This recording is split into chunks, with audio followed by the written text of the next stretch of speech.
தொம்பே பகுதியிலிருந்து கடந்த 23ஆம் தேதி துப்பாக்கி சூட்டு காயங்களுடன் மீட்கப்பட்ட சடலம் பம்பலப்பேட்டையைச் சேர்ந்த வர்த்தகர் ஒருவருடையது என்று அடையாளம் காணப்பட்டுள்ளது. கடந்த 22ஆம் தேதி இரவு முதல் குறித்த வர்த்தகர் காணாமல் போயிருந்ததாக அவரது உறவினர்கள் தெரிவித்தனர்.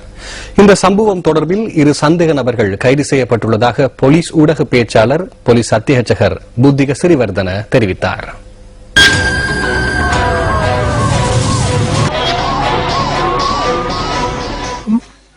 பம்பலப்பேட்டையைச் சேர்ந்த முகமது சியாம் என்பவர் ஒரு வர்த்தகர். அவர் பாதணி வர்த்தகத்தில் ஈடுபட்ட அவரை நண்பர் ஒருவர் அழைத்துச் சென்ற வேளையில் கடந்த 22ஆம் தேதி முதல் அவர் காணாமல் போயிருந்ததாக அவரது உறவினர்கள் தெரிவித்தனர்.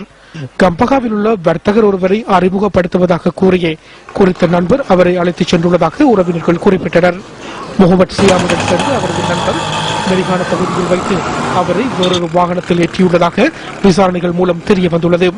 வீட்டை விட்டு சென்றிருந்த வேளையிலிருந்து முகமது சியாம் குறித்து எவ்வித தகவல்களும் கிடைத்திருக்கவில்லை. தலையில் துப்பாக்கி பிரயோகம் மேற்கொண்டமையினால் உயிரிழந்து அவரது சடலம் கடந்த 23ஆம் தேதி தொம்பே பகுதியில் இருந்து மீட்கப்பட்டிருந்தது.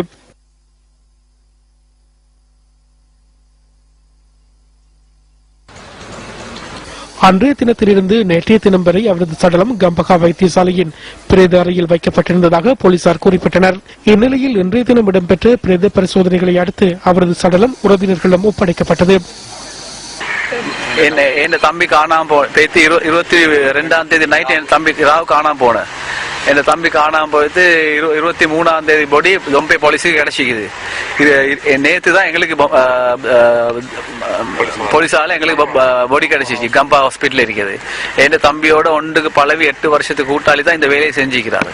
இதுல ப்ரூஃப் எல்லாம் வந்து சிசிடிவி மூலமா தெமட கூட சிசிடி யூனிட்ல இருக்குது. எல்லாம் கொழும்பு குற்றப்புலனாய்வு பிரிவினர் இந்த சம்பவம் தொடர்பான விசாரணைகளை முன்னெடுத்து வருகின்றனர். 2 பேரும் ஒன்றுக்கு பிசினஸ் பண்ணி அவரை ஒரு சும்மா வெளியே போவான்னு கூட்டிட்டு போயிட்டு அவரை அங்க பாரம் கொடுத்துட்டு அவர் வாராரு வேற வெஹிக்கிள் ஏறி. சிசிடிவிக்கு பாத்தீங்க முதல்ல ஒரு பிக்கப் கொண்டு போகுது. 2வது இவரோட தம்பி கார் வருது. கார் வந்து மெதுவா கார் அப்படி நிப்பாட்டி தம்பி இறக்கி அந்த பிக்கப்ல ஏறிட்டு இவர் ஓடி வந்து அப்படியே இன்னொரு வாகனத்தை ஏறி போறாரு.